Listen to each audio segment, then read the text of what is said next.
బ్రతుకులో ఎన్నో మేలు చూశానండి. నేను ఒక పచ్చి తాగుబోతుని. ఎవరినండి చెప్పుకోవడం తప్పులేదు. ఎందుకంటే దేవుడు ఒక మేలు చేసి ఈ బ్రతుకునిచ్చి మట్టికి మట్టి అయిపోయేటటువంటి నా జీవితంలో దేవుడు ఒక గొప్ప కార్యం, ఇది సాక్ష్యం అనుకోండి, వాక్యంలో చెప్తున్న సమయం అనుకోండి, ఏదని అనుకోండి. కానీ నేను ఎప్పుడో చచ్చిపోయేవాడిని. నిజం అంటే నా కుటుంబానికి దూరమై వారిని అనాథులుగా చేసేటటువంటి వాడిని. నేను ఒక పాస్టర్ గారి అబ్బాయినై ఉండి నాన్నగారు తండ్రి సమానులు ఆనందరావు గారు ఇద్దరు మంచి స్నేహితులు. ఇద్దరిని చూసిన కవల పిల్లలు అంటారు. అవునా కదండి? అంత అన్నదమ్ములు అనేటటువంటి పాస్టర్ గారు అలా అబ్బాయినై ఉండి ఎంత తాగేవాడినో, సినిమాలు తాగి పడుకునేవాడిని. ఏమంటే ఇలా పడుకోవడం చూసి ఆ సినిమా హాల్ అయిన కూడా ఏమన్నాడు తెలుసా మేనేజర్ గారు, నీకు టికెట్ ఇంతగా ఆయికి వచ్చి పడుకో రోజు అన్నాడు. చూడండి, టికెట్ లేదు సినిమా థియేటర్కి వెళ్తే నాకు, ఎందుకంటే రోజు దాగొచ్చి పడుకోవటమే కదా. ఏమంటే అలాంటి స్థితి కలిగినటువంటి నా బ్రతుకులో అంధకారపు జీవితంలో నా దేవుడు వెలుగునిచ్చాడండి. ఒక రాత్రి నా ప్రభు మాట్లాడాడు, ఎంత త్రాగుబోతున్నో, పాన్పరాగులు పిచ్చివాడిని, ఏమంటే విచ్చలవిడిగా తిరిగి వాడిని. ఒక జయపాలన్న గారు కూడా తెలుసు నా బ్రతుకు. అలాంటి నా జీవితాన్ని నా దేవుడు ఒక్క రాత్రి ఆయన నాతో మాట్లాడి దర్శించి నా బ్రతుకును మార్చాడండి. నా ప్రభువుకు ఏమంటే అసాధ్యమైంది ఏది లేదు. ఈరోజు నువ్వు అనుకుంటున్నావేమో ఏమిటంటే ఇక్కడ ఏదో రమ్మంటే నలుగురు రమ్మంటే వచ్చి కూర్చున్నానని. నిన్ను కూడా నా దేవుడు పలకరించి మాట్లాడగలడు, నీ స్థితిని కూడా మార్చగలడు. అంత సమర్థము కలిగిన నా దేవుడిని ఈ రాత్రి ఈ ప్రదేశంలో ఈ స్థలంలో అనుకోని రీతిలో నా దేవుడు నీతో మాట్లాడిస్తున్నాడు. బిడ్డ గట్టిగా స్తోత్రం చెప్పండి. హల్లెలూయా. 3 మొక్కల మాటలు ఎంత తన జీవితానికి ఇచ్చాయో ఈరోజు నీకు ఇవ్వడంటాడావా నా ప్రభు? చూడండి, కీర్తనలు 119వ అధ్యాయము 105వ వాక్యం. బైబిల్ చదవగలిగినటువంటి వారు త్వరగా చదవండి ఒకసారి. 119వ అధ్యాయము 105వ వాక్యం.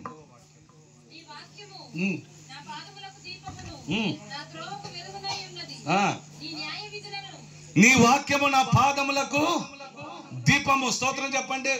నీ వాక్యమే నన్ను బ్రతికించినది. హల్లెలూయా చెప్పండి. నీ వాక్యము నన్ను బ్రతికిస్తుంది. చెప్పండి, అందరూ చెప్పాలి. నీ వాక్యము నన్ను బ్రతికించినది.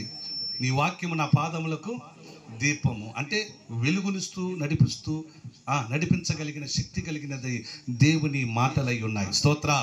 అలాంటి మాటలు ఏమంటే ఎంతమంది అండి లోకంలో సమాజంలో ఎన్నెన్ని నేను సాక్ష్యాలు విన్నానో తెలుసా? మా ఊరిలోనే గొప్ప సాక్ష్యాలు నేను విన్నాను. మా ఊరిలోనే గొప్ప సాక్ష్యాలు విన్నాను. ఇదిగో ఈరోజు నాతో వచ్చినటువంటి తమ్ముడు ఉన్నాడు ఇక్కడ, బాలాజీ. తను కూడా తన ఇష్టానుసారంగా బ్రతికేటటువంటి స్థితిలో ఒక్క వారంలోనే తన జీవితంలో ఒక మార్పు తెచ్చుకున్నాడు. దేవుని వెంబడించి ఈరోజు దైవ సేవకుడా నీతో నేను వస్తానని నాతో వచ్చానటండి. దేవుడికి స్తోత్రం చెప్పండి. హల్లెలూయా. ఎంతో మంది అండి సమాజంలో, ఎంతో మంది అపాయకరమైనటువంటి కాలములో, దుర్దినములో ఉంటున్న మన బ్రతుకులలో ఎంతో దేవుడును కృపణిస్తూ ఉన్నాడండి. కుటుంబంలో ఎంతో మంది తల్లిదండ్రులు ఆనందపడుతున్నారు. భవిష్యత్తు నిర్ధారణ లేక బ్రతుకుతూ విచ్చలవిడి జీవితాలు జీవిస్తున్న వారిని ఎంతో మందిని చూస్తూ తల్లిదండ్రులు వేసారిపోయినటువంటి కుటుంబాలలో ఈరోజు ఎంతో మంది ఆనందపడుతున్నారండి. ఎంతో మంది ఆనందపడుతున్నారు. అలాంటి స్థితిని ఇవ్వగలిగినది దేవుని వాక్యం మాత్రమే. ఈరోజు నువ్వు వచ్చి కూర్చున్నావు. నువ్వు ఏ నమ్మకాల్లో ఉండుగాక, నీ యొక్క సాంప్రదాయాలు ఏమైనా ఉండుగాక, వాటిని మేము ఏమాత్రం కదిలించి ఏమాత్రం వద్దని చెప్పం. కానీ నా ప్రభు వైపు ఒక్కసారి నీ మనస్సును త్రిప్పుకొని ఆనుకున్నట్లయితే నా ప్రభు చేసే కార్యాలు గొప్పగా ఉంటాయి. స్తోత్రం. ఎంత గొప్పగా ఉంటాయి. నువ్వే ఇక్కడ నిలబడి సాక్ష్యం చెప్పగలిగిన కార్యం నా ప్రభు చేయునుగాక. ఎంతగా నీ జీవితంలో అద్భుతాలు చూస్తావో ఆ అద్భుతాలను చూస్తావు. ఎందుకంటే వాక్యం సెలవిస్తున్న మాట అదేనండి.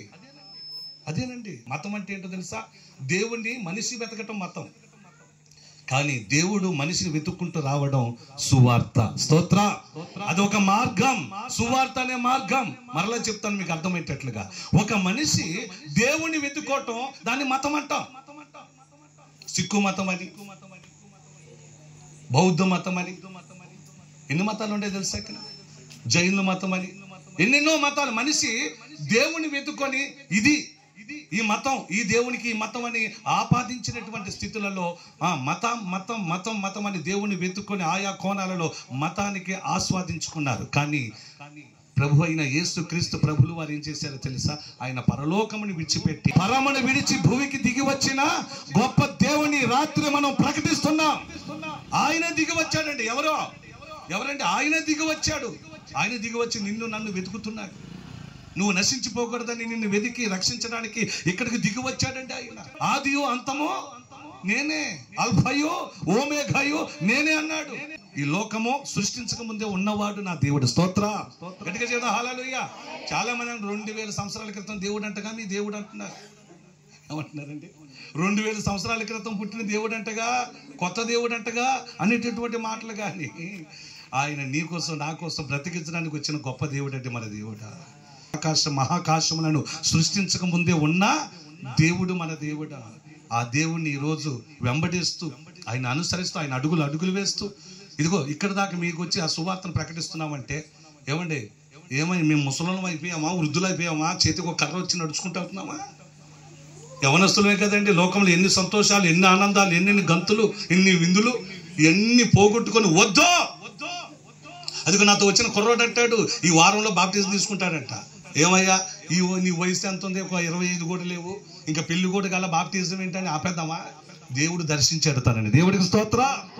ఏమంటే రక్షణ కావాలంటే అన్ని విడిచిపెట్టేత నాకు అవసరం లేదంటున్నాడు. దేవుడిని చూడండి, దేవుళ్ళో ఉన్న మహత్యము తను గ్రహించాడు, ఆ రుచిని తెలుసుకున్నాడు.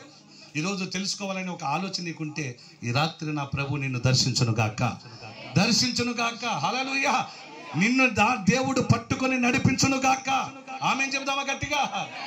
చూడండి, ఈరోజు ఒక ప్రాముఖ్యమైనటువంటి విషయంలోకి దేవుడు నడిపిస్తున్నాడు. ఏంటి ఆ ప్రాముఖ్యమైన విషయము అంటే, సెమీ క్రిస్మస్లో, క్రిస్మస్ రాబోతున్నట్టు 4-5 రోజుల్లో సెమీ క్రిస్మస్గా అందరిని పిలిచి, ఎందుకంటే ఆ సమయంలో మనం కలుసుకుంటామో లేదు. ఆ సమయంలో నన్ను పిలిచినా నేను రాను, నేను పిలిచినా, బాబాయ్ గారిని పిలిచినా ఆయన రాడు. ఎందుకంటే క్రిస్మస్లో అందరూ బిజీయే కదా.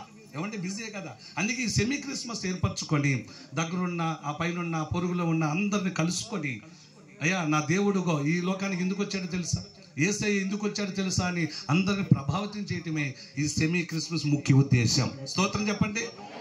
నా దేవుడిని ప్రకటిస్తున్నాను, నా దేవుడు ఈ భూమిపైకి ఎందుకు వచ్చాడు అనే సంగతిని ఈరోజు మనం ప్రకటించుకుంటున్నాం. అవునా కాదా చెప్పండి? అవునా కాదా?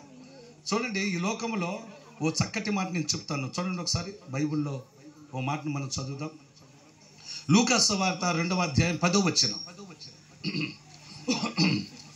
లూకా సువార్త 2వ అధ్యాయము. అయితే ఆ దూత, చాలమ్మా, అయితే ఆ దూత ఏమని చెప్పిందట? చెప్పాలి ఏమని చెప్పింది? భయపడకుడి. ఈ లోకంలో భయము ఎంతగా మనుషుల్ని పీడిస్తుందో కదా. ఈ లోకంలో భయం ఎంతమందిని ఆందోళనకు గురి చేస్తుందో కదా. మనుషుల్ని ఏం చేస్తుందండి? అతలాకుతలం చేస్తుందో కదా. ఎవరికి చెప్పుకోలేని ఒక భయం, ఎవరికి చెప్పుకోలేని ఒక ఏమంటే హృదయంలో ఒక పిరికితనం. ఒక చిన్న సమస్య వస్తే బెంబేలెత్తిపోతున్నటువంటి కుటుంబాలు ఉన్నాయి. లేవంటారా? అమ్మలు చెప్పండి అమ్మా.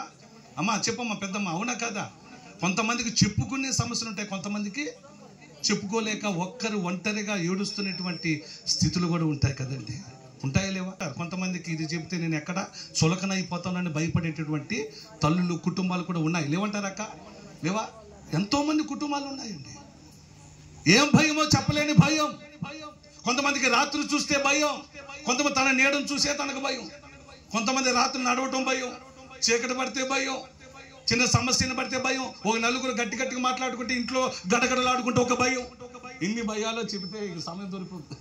అయ్యగారు ఇచ్చిన సమయం అంతా ముగిసిపోతుంది ఈరోజు. ఏమంటే ఎన్ని భయాలు చెప్పాలంటే పెద్ద లిస్టే ఉంది భయాల సంఖ్య. కానీ ఆ భయంలో నువ్వు ఏ భయంతో ఉన్నావో, ప్రతి రాత్రి, ప్రతి దినము, ప్రతిరోజు నువ్వు లేచిన నాటి నుండి పడుకునేంత వరకు ఏ భయాలతో కుమిలిపోతున్నావో నాకైతే తెలియదు. కానీ భయాలు ఉన్నాయా లేవా? ఇక నేను అడుగుతున్నాను, నిజంగా నిజాయితీగా మీరు చెప్పండి, అసలు మీరు ఏ విషయాలకైనా భయపడుతూ ఉండేటటువంటి వారేనా? మీ మనసులో కొన్ని భయాలు ఉన్నాయి లేదా? ప్రతి మనిషి భయపడతాడు, ప్రతి మనిషికి ఒక భయం ఉంటుంది, ప్రతి మనిషి గడగడలాడుతాడు, పిరికివాడిగా మారిపోతాడు. అవునా కాదా? అందుకే ఇక్కడ దూత, ప్రత్యక్షమై ఉన్న దూత మొట్టమొదటిగా మాట్లాడుతున్న మాట ఏంటో తెలుసా? భయపడకుడి. స్తోత్రం. భయపడకుడి. ఈరోజు మనం ధైర్యంగా ఉండాలి. ఎందుకంటే దూత దిగి వచ్చిన దూత, మంచి వార్తను చెప్పడానికి వచ్చిన దూత, ఒక శుభవార్తను చెప్పడానికి వచ్చిన దూత, ప్రజలందరికీ ప్రకటించడానికి దిగి వచ్చిన దూత, దేవుని పక్షముగా వచ్చిన దూత మొట్టమొదటిగా మాట్లాడుతున్న నోటి నుంచి ఏం మాట తెలుసా? భయపడకుడి. భయపడకుడి. అక్కడ కాపరులు, ఏ కాపరులు? గొర్రెల కాపరులు భయపడుతున్నారు. జరుగుతున్నటువంటి సన్నివేశాన్ని ఏం జరుగుతుందో తెలియక ఆందోళన చెందుతూ ఉంటేనట దూత దిగి వచ్చి ఏమంటుంది? భయపడకండి, భయపడకండి. నేను చెప్తాను వినండి, భయపడకండి అంటుంది. అంటే వారిని ఏం చేయబోతుంది? ధైర్యపరుస్తుంది. ఏమంటే ధైర్యపరుస్తుంది. ఇదిగో ధైర్యం తెచ్చుకోండి, భయపడకండి అంటుంది. ఎన్ని భయాలో ఈ లోకంలో, సమాజంలో కదా. ఇంకొక మాటను కూడా చదువుదాం, చూడండి ఆ మాటను చదువుదాం. లూకా సువార్త 1వ అధ్యాయము 30వ వచనం. మరియా భయపడకు. స్తోత్రం చెప్పండి. ఇక్కడ మరలా దూత ఎవరిని ధైర్యపరుస్తుందో తెలుసా? మరియమ్మ తల్లిని. హల్లెలూయా.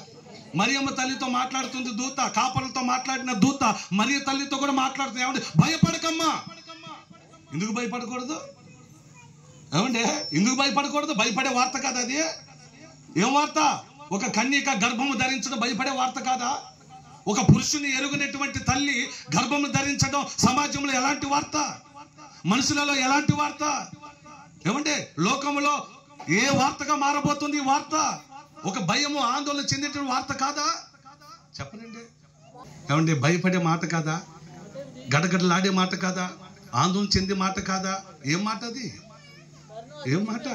ఒక కన్యక గర్భం ధరించడం, ఒక కుమారునికి జన్మనివ్వటం భయం కాదా? సమాజం ఏమని చెప్తుందంటే ఈ గర్భం ఏంటి, కుమారుడు ఏంటి, అసలు ఏంటి అని అడిగితే చెప్పేటటువంటి సామర్థ్యత ఉందా? చెప్పగలదా? చెప్పలేనటువంటి ఒక భయము తన హృదయంలోకి వచ్చేసరికి ఒక దూత చెప్తున్న మాటని తెలుసా? మరియా భయపడకు, నువ్వు భయం తెచ్చుకోక తల్లే. నీ ద్వారా ఈ భూమిపైకి, నీ ద్వారా మనుషుల యొద్దకు, ప్రజల యొద్దకు రాబోతున్నవాడు మహాశక్తి కలిగిన వాడు. ఈ భూమిపైకి రాబోతున్నవాడు లోక రక్షకుడు. ఎవరంటే చెప్పాలి? ఎవరు? లోక రక్షకుడు రాబోతున్నాడు నీ ద్వారా. నీ ద్వారా సంరక్షకుడు రాబోతున్నాడు. యేసు అని నామము కలిగిన వాడు ఈ భూమిపైకి రాబోతున్నాడు. రక్షకుడు రాబోతున్నాడు. అభిషక్తుడు రాబోతున్నాడు. మనుషులకు తోడై ఉండబోతున్న ఇమ్మానుయేలు రాబోతున్నాడు. వీలైతే చప్పలు కూడా తెలుస్తూ తీద్దాం గట్టిగా. హల్లెలూయా. ఎవరు రాబోతున్నారట? లోక రక్షకుడు. మనుషులను సంరక్షించే రక్షకుడు రాబోతున్నాడు. ఎవరి ద్వారా? మరియా భయపడకు, నీ ద్వారా ఈ కార్యం జరగబోతుందమ్మా. పరిశుద్ధాత్మ దేవుడు, ఇదిగో మహాదేవుడు, కుమారుడైన దేవుడు, ఇదిగో నీ గర్భము నుండి ఇక్కడికి రాబోతున్నాడమ్మా. భయపడకో, దిగులు చెందకో. ఎవరెవరు ఏదో అంటారని ఏ విషయంలో నువ్వు కోణంలో భయపడకు తల్లి. నీకు నా దేవుడు కృపనివ్వబోతున్నాడు. స్తోత్ర. ఏమివ్వబోతున్నాడు? కృపనివ్వబోతున్నాడు. చూద్దాం, ఇంకొక మాటను కూడా చదువుదాం ఒకసారి. మత్తయి సువార్త 1వ అధ్యాయము 20వ వాక్యం. మత్తయి సువార్త 1వ అధ్యాయము. అతడు ఈ సంగతులను గూర్చి ఆలోచించుచుండగా ఇదిగో ప్రభువు దూత స్వప్నమందు అతనికి ప్రత్యక్షమై, దావీదు కుమారుడు అయిన యోసేపు, నీ భార్య అయిన మరియను చేర్చుకొనుట భయపడకో. ఇదిగో మరింకొక మాట వచ్చింది, భయపడకో. గట్టిగా స్తోత్రం చెప్పాం. ఇప్పుడు ఎవరిని దూత భయపడకు ధైర్యపరుస్తుంది? చెప్పండి. మరియను ప్రధానం చేసుకున్నారు కదా, మరియమ్మ తల్లిని. కాబోయే భర్త ఎవరు? యోసేపు. ఎలా ఉంటుందండి కాబోయే భర్తకే? భయమా కాదా? అసలు ఏంటి సంగతి? అసలు ఏంటి అంటే ఏం చెప్పగలదు పాపం? అవునా కదండి? ఏం చెప్పగలదు? ఆ భయాందోళన ఉన్న తనను ధైర్యపరిచి ఎక్కడ విడిచిపెడతాడు ఈ తల్లిని, ఎక్కడ అపనింద వస్తుందో అని దూత దిగి వచ్చి, చూడండి, పిరికితనంతో ఉన్న వారందరినీ ధైర్యపరచడానికి దిగి వచ్చిన దూత ఇప్పుడు యోసేపును ధైర్యపరుస్తుంది. ఆమేన్. చెప్పాలి. యోసేపును ధైర్యపరుస్తున్నాడు దూత. మనం అనుకుంటాం వారిని దూత ధైర్యపరుస్తూ భయపడకండి. నన్ను ఎప్పుడు ధైర్యపరచలేదు. ఎందుకు ధైర్యపరచడు? ఈ రాత్రి ఇక్కడి నుంచి ప్రారంభించబోతున్నాడు నా దేవుడు. ఆమేన్ చెప్పా. నా దేవుడు నిన్ను ధైర్యపరచడానికే ఇదిగో నిన్ను తీసుకొచ్చి ఇక్కడ కూర్చోబెట్టాడు. హల్లెలూయా. ఏ భయముతో, పిరికితనంతో ఆందోళన చెందిన నీ హృదయాన్ని నా ప్రభు నిబ్బరముగా చేయబోతున్నాడు. హల్లెలూయా. చేస్తాడా లేదా? విశ్వసించిన వారు స్తోత్రం చెప్పండి. గట్టిగా చెప్పండి. నువ్వు విశ్వసించి నమ్మకం కలిగి ఉంటే నన్ను దేవుడు ధైర్యపరచబోతున్నాడని వారు గట్టిగా చేతులు చెప్తాం. హల్లెలూయా. ధైర్యపరుస్తాడంటారా? ధైర్యపరుస్తాడా? భయం నీలోండి పోతుందా?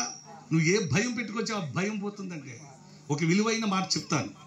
అసలు భయము మనిషికి పుడితే ఏమవుతాడు, అసలు భయం వలన మనిషికి ఏమవుతుందని సైంటిస్టులు 3 రీసెర్చ్ చేయడానికి ఆలోచన చేశారట. సైంటిస్టులను తెలుసుగా, భయం మీద రీసెర్చ్ చేద్దాం అనుకొని ఆలోచించి, ఇదిగో వినండి అమ్మా, వినండి.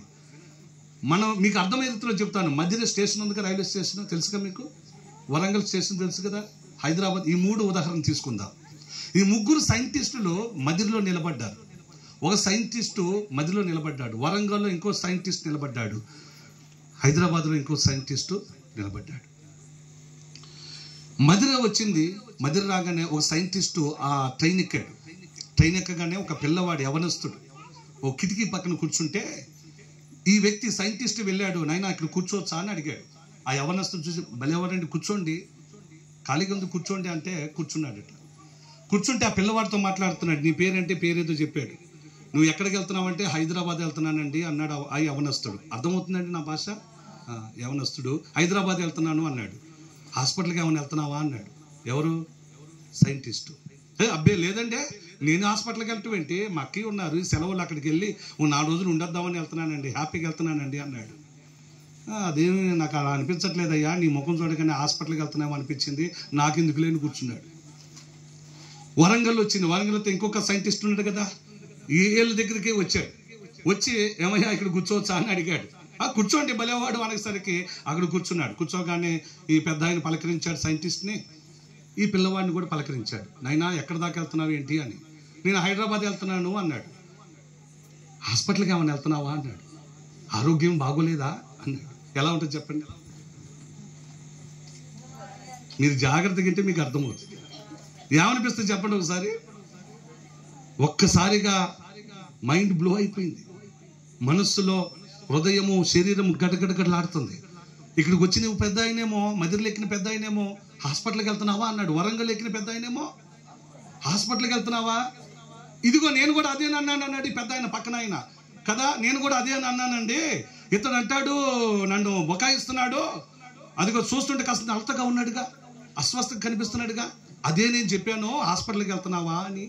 ఇతను అంటాడు కాదు మా అక్క దగ్గరికి వెళ్తున్నాను అంటున్నాడు. అనేసరికి మనకి ఎందుకు లేండి అనేసరికి ఆ పిల్లవాడు కాస్త లేచాడు, వాష్రూమ్ దగ్గరికి వెళ్ళాడు, అద్దంలో ముఖం చూసుకున్నాడు. బాగానే ఉంది కదా ముఖం, ఏమో అస్వస్థతకు రోగిస్తుగా లేనుగా, ఏంటంటే ఇలాగన్నారు అనుకోండి. అక్కడి నుంచి ఆలోచించడం ప్రారంభించాడు. స్తోత్రం. ప్రారంభించాడు కాదు, హుషారుగా అక్క దగ్గరికి వెళ్ళి అక్క ఇంటికి వెళ్ళి చక్కగా ఉంటాను. ఈ 4 రోజులు హైదరాబాద్ అంతా తిరుగుతా, చార్మినార్ చూస్తా, ఇంకేముండే హైదరాబాద్లో చార్మినార్లు ఇంకేంటో అవి చూస్తాను, అవన్నీ చూస్తాను. హ్యాపీగా వెళ్తున్న వాడు ముఖం అంతా ఏమైపోయిందండి, వాడిపోయింది. వచ్చాడు నీరసం వచ్చి కూర్చు చూస్తే వీళ్ళిద్దరు సైంటిస్టులు ముఖాలు చూసుకుంటున్నారు. మనం వేసిన భయం పనిచేస్తున్నారు అనుకుని కూర్చున్నారు. కాస్త జనగం ఆ ప్రాంతం రాగానే ఇంకో 3వ సైంటిస్ట్ ఉన్నట్టుగా అతడు కూడా వచ్చాడు. వచ్చి అక్కడే కూర్చున్నాడు. వీళ్ళంతా పెద్ద ప్లాన్ కదండి. వచ్చి కూర్చున్నారు. కూర్చొనిసరికి ఆ పిల్లవాడిని ఏమయ్యా ఏంటి అలా ఉన్నావేంటి, హాస్పిటల్కి వెళ్తావు ఏంటి, ఏమైనా జబ్బా రోగమా అన్నాడు. అనేసరికి వాడికి ఇక మతిపోయింది. వాడికి ఇక మాట లేదు ఏం లేదు, లేదండి అని పురాయించట్లా. ఇక మౌనంగా కిటికీ దగ్గర కూర్చున్నాడంటే హైదరాబాద్ వచ్చింది. వీళ్ళు ముగ్గురు దిగారు. ఆ పిల్లవాడిని కిటికీలో చూసేసరికి ప్రాణం ఇచ్చేసాడు. పిల్లడు ప్రాణం పోయింది. భయం వలన ప్రాణం విడిచిపెట్టాడు. ఈ సైంటిస్టులు అనుకున్నా అంటే భయము మనిషిని ఏం చేస్తుందట, భయం మనిషిని ఏం చేస్తుంది, ఏదైనా చేస్తుంది. హృదయంలో కలిగిన భయము, ఆందోళన, పిరికితనం మనిషిని ఏం చేసి చంపేస్తుందండి. అందుకే దూత దిగి వచ్చి మొట్టమొదటిగా కాపలతో మాట్లాడుతుంది. ఏమంటే తెలుసా, భయపడకుడి. మరియతో మాట్లాడుతున్న దూత అంటది భయపడకో. యోసేపు భయపడకో. యెహోషువ భయపడకో. నేను మోషేకు తోడై ఉన్న దేవుడను, నీకును తోడై ఉంటాను. గట్టిగా చప్పట్లు చేస్తూ తీద్దాం. గట్టిగా హల్లెలూయా. మోషేకు తోడై ఉన్న దేవుడను, నడిపించిన దేవుడను, నీకును తోడై ఉంటాను. ఈరోజు వారికైనా ఈ తోడు, ఈ భయం లేకుండా, అధైర్యం లేకుండా ధైర్యపరిచేది మనం కాదా? ఈ రాత్రి నా ప్రభు ఏ పిరికితనంతో వచ్చి కూర్చున్నావో బిడ్డ, నువ్వు ఏ నమ్మకాల్లో ఉండుగా కానీ నా దేవుడు ధైర్యపరుస్తున్నాడు. ఈ రాత్రి నా ప్రభు ఉన్నాడని